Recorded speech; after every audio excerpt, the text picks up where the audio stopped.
ఓం నమో వెంకటేశాయ. ఆరోగ్య సోపానం కార్యక్రమానికి స్వాగతం.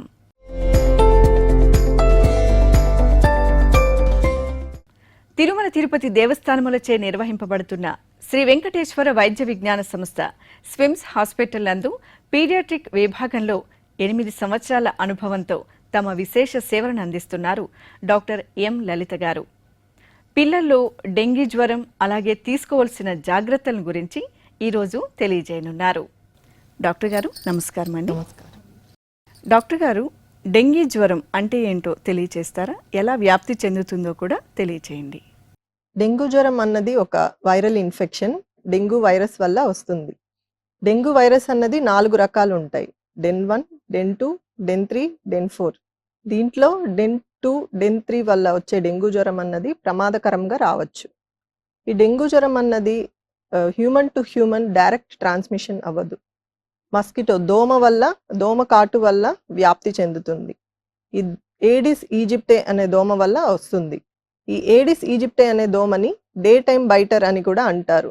ఎందుకంటే పగటిపూట ఎక్కువ కుడుతూ ఉంటుంది. ఈ దోమకి ఇంకో లక్షణం ఉంది. ఏంటంటే నిలువ నీళ్లు ఉన్న చోట ఎక్కువ గుడ్లు పెట్టి మల్టిప్లై అవుతుంది.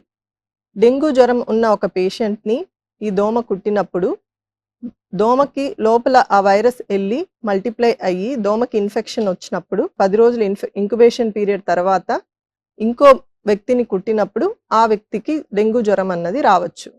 మేడం, పిల్లల్లో వచ్చే డెంగీ జ్వరం లక్షణాల గురించి తెలియజేయండి. ఈ దోమ కుట్టిన 4 నుంచి 10 రోజుల తర్వాత డెంగ్యూ లక్షణాలు మనకు కనిపించవచ్చు. ఇది 3 ఫేజ్లో చూస్తాం. మొదటి ఫేజ్ ఫిబ్రైల్ ఫేజ్.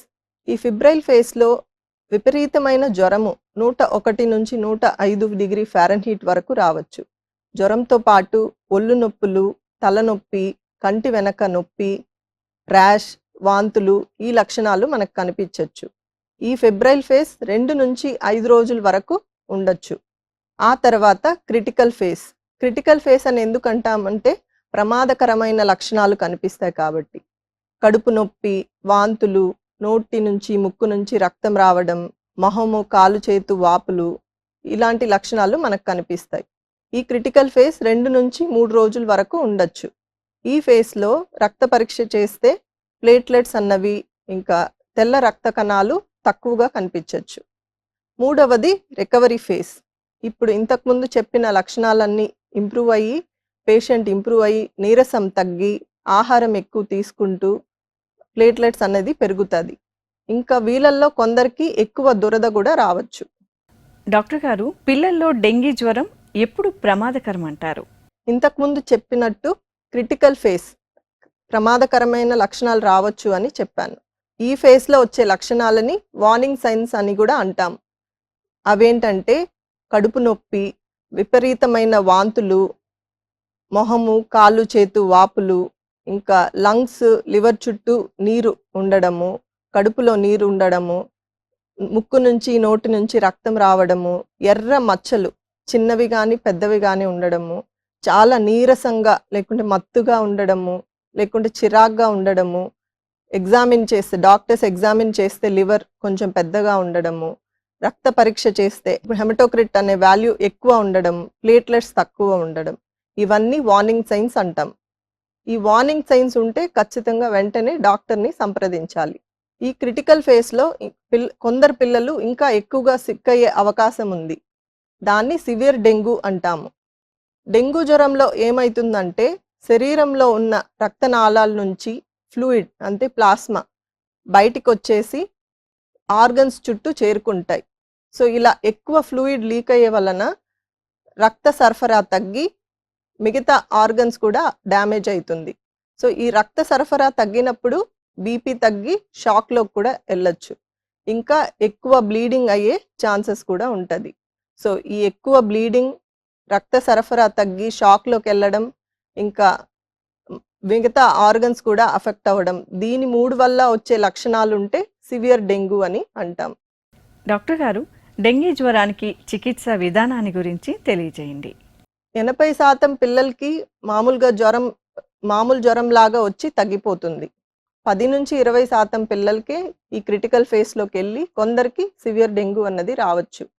సో పిల్లలు ఆహారం తీసుకోగలుగుతున్నారు, వార్నింగ్ సైన్స్ ఏం లేవు, నీరసంగా లేరు అన్న వాళ్ళకి హాస్పిటల్ అడ్మిషన్ అవసరం లేదు. ఇంట్లోనే ట్రీట్మెంట్ ఇవ్వచ్చు. అంటే పూర్తి బెడ్ రెస్ట్ తీసుకోవాలి, ద్రవ పదార్థాలు ఎక్కువ తీసుకోవాలి. మంచినీళ్ళు, గంజి, కొబ్బరి నీళ్ళు, సూపు, WHO రికమెండ్ చేసిన ఓఆర్ఎస్ ఇలాంటివి ఎక్కువ తీసుకుంటూ ఉండాలి. ఇంకా ఎక్కువ జ్వరం ఉంటది కాబట్టి పారాసిటమాల్ 6 గంటలకు ఒక్కసారి తీసుకోవచ్చు. తడిగుడ్డతో తుడుస్తూ ఉండొచ్చు. కానీ బ్రూఫన్, ఆస్పిరిన్, మెఫెనమిక్ యాసిడ్ లాంటి మందులు వాడకూడదు. ఎందుకంటే ఇవి వాడితే ఇంకా ఎక్కువ బ్లీడింగ్ అయ్యే అవకాశం ఉంటుంది. ఇంకా జ్వరం 2-5 రోజుల తర్వాత జ్వరం తగ్గినప్పుడు క్రిటికల్ ఫేస్ అనేది స్టార్ట్ అవుతుంది కాబట్టి జ్వరం తగ్గినప్పుడు వార్నింగ్ సైన్స్ వస్తుందా అని గమనిస్తూ ఉండాలి. ఒకవేళ వార్నింగ్ సైన్స్ ఉంటే వెంటనే డాక్టర్స్ని సంప్రదించాలి. హాస్పిటల్లో ఎప్పుడు అడ్మిషన్ అవసరం అంటే వార్నింగ్ సైన్స్ ఉన్నాయి, లేకుంటే సివియర్ డెంగ్యూ లక్షణాలు ఉన్నాయి, లేకుంటే సంవత్సరం లోపు ఉన్న పిల్లలు, లేకుంటే వేరే డిసీజెస్ ఉన్నాయి, ఆస్తమా, అనీమియా అలాంటి వేరే డిసీజెస్ ఉన్నాయి. ఇలాంటి పిల్లల్ని ఖచ్చితంగా హాస్పిటల్లో అడ్మిట్ చేయాలి. అడ్మిట్ చేసిన తర్వాత హెమటోక్రిట్, ప్లేట్లెట్స్ ఈ టెస్టులు చేసి దాని ప్రకారం ఐవి ఫ్లూయిడ్స్, సలైన్స్ పెట్టుకుంటూ క్లోజ్ మానిటరింగ్ అవి చేస్తాం. సివియర్ డెంగ్యూ ఉంటే అంటే రక్త సరఫరా తగ్గి షాక్లో ఉంటే దాన్ని పెంచడానికి మందులు ఇవ్వాల్సి ఉంటుంది. ఒకవేళ బ్లడ్ అవసరమైతే బ్లడ్ ప్రోడక్ట్స్ కూడా ఇవ్వాల్సి ఉంటుంది. ఇంకా చైల్డ్ కండిషన్ని బట్టి ట్రీట్మెంట్ అది ఉంటుంది. డాక్టర్ గారు, పిల్లల్లో డెంగ్యూ జ్వరానికి ప్లేట్లెట్స్ ఎప్పుడు ఎక్కించాల్సి ఉంటుంది? డెంగ్యూ జ్వరంలో ప్లేట్లెట్ అంటే కూడా హెమటోక్రిట్ అంటే రక్త చిక్కదనం అది పెరగడం వల్లనే సమస్య వస్తుంది. నార్మల్గా ప్లేట్లెట్స్ అన్నది 1.5 లక్ష నుంచి 4 లక్షల వరకు ఉంటుంది. 10,000 కంటే తక్కువ ఉన్నప్పుడు ప్లేట్లెట్స్ ఎక్కించాల్సి ఉంటుంది. లేకుంటే బ్లీడింగ్ అవుతూ ఉంది, ప్లేట్లెట్స్ కూడా తక్కువ ఉంది అన్నప్పుడు చైల్డ్ అవసరాన్ని బట్టి, కండిషన్ బట్టి ప్లేట్లెట్స్ ఎక్కించాల్సి ఉంటుంది. మేడం, పిల్లలు డెంగీ బారిన పడకుండా ఎటువంటి జాగ్రత్తల్ని తీసుకోవాలో తెలియచేయండి. ఒకటి, దోమ కుట్టకుండా చూసుకోవాలి. ఈ ఏడిస్ ఈజిప్టై అనే దోమ తెల్లవారితో పూట 2 గంటలు, చీకటి పడే ముందు 2 గంటలు ఎక్కువ హుషారుగా ఉంటుంది. ఎక్కువ ఆ వేళలో కుడుతుంటాయి. కాబట్టి ఆ వేళలో పిల్లల్ని బయట తీసుకెళ్తున్నారు అంటే ఫుల్ స్లీవ్స్, ఫుల్గా కవర్ అయ్యే బట్టలు వేసుకోవాలి. ఇంకా మస్కిటో క్రీమ్స్ ఒళ్ళంతా రాసుకోవచ్చు, కానీ చేతుల్లో, మొహంలో రాసుకోకూడదు. ఇంకా ఆ వేళలో తలుపులు, కిటికీలు వేసేయాలి. ఇంకా mosquito bat, mosquito nets, mosquito repellents ఇలాంటివి వాడుకోవాలి. ఇంకొకటి, మస్కిటోస్ గుడ్లు పెట్టకుండా చూసుకోవాలి. నిలువ నీళ్ళు ఎక్కడా లేకుండా చూసుకోవాలి. చుట్టుపక్క పరిసరాలు శుభ్రంగా పెట్టుకోవాలి. ఇంకా ఇంట్లో చెత్త కుప్పలు ఉంటే పడేసేయాలి. ఇంకా పడేసిన వాటర్ బాటిల్స్ కానీ, టిన్స్, డ్రమ్స్, టైర్స్ వీటిల్లో నిలువ నీళ్ళు ఉండకుండా చూసుకోవాలి. ఇంట్లో కూలర్స్, స్టోరేజ్ ట్యాంక్స్ అవన్నీ ఉంటే కనుక వాటిల్ని క్లీన్గా పెట్టుకోవాలి. డాక్టర్ గారు, ప్రస్తుతం డెంగీ జ్వరానికి టీకాలు ఏవైనా అందుబాటులో ఉన్నాయా? డెంగ్యూ వ్యాక్సిన్లు, డెంగ్యూ టీకాలు ఇంకా ట్రయల్స్ ఫేస్లోనే ఉన్నాయి. కొన్ని దేశాల్లో, యూకే అలాంటి కంట్రీస్లో డెంగ్యూ టీకాలు అప్రూవ్ అయి ఉన్నాయి. 9-16 వయసులో ఉన్న పిల్లలకి, ఆల్రెడీ డెంగ్యూ ఇన్ఫెక్షన్ వచ్చిన పిల్లలకి ఇస్తున్నారు.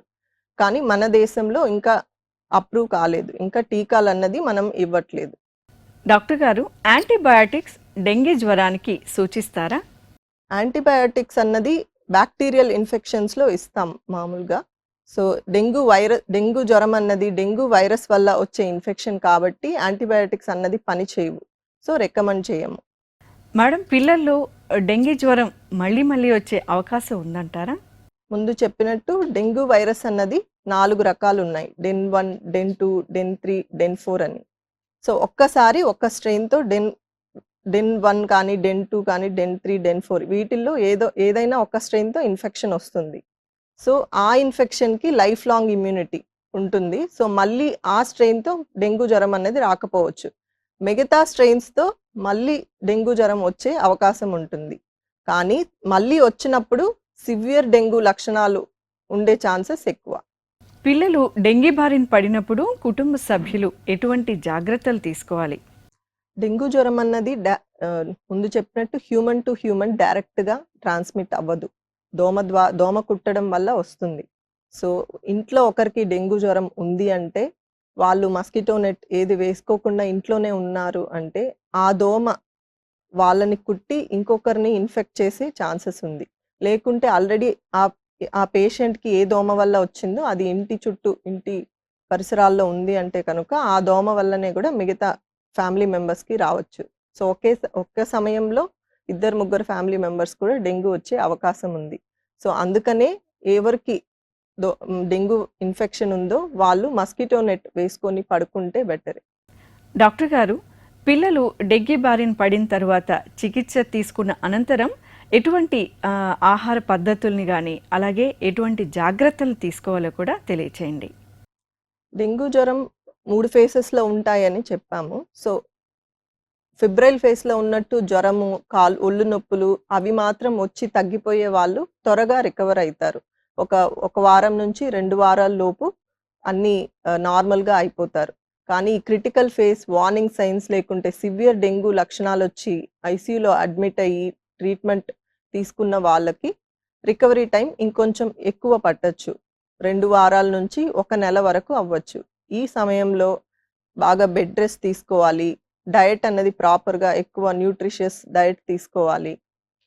తీసుకుంటే జనరల్‌గా 2 వీక్స్ నుంచి 1 మంత్ తర్వాత రికవర్ అయిపోతారు. ఆ నీరసం తగ్గి కొంచెం ఆహారం ఎక్కువ తీసుకోగలుగుతారు. ఎక్కువ యాక్టివ్‌గా ఉండగలుగుతారు. డాక్టర్ గారు, మీ విలువైన సమయాన్ని మాతో వెచ్చించి పిల్లల్లో వచ్చే డెంగ్యూ జ్వరం అలాగే వాటికి తీసుకోవాల్సిన జాగ్రత్తల గురించి సవివరంగా తెలియజేశారు. ప్రేక్షకులందరి తరఫున మీకు ప్రత్యేక కృతజ్ఞతల్ని తెలియజేస్తున్నాం. ఓం నమో వెంకటేశాయ.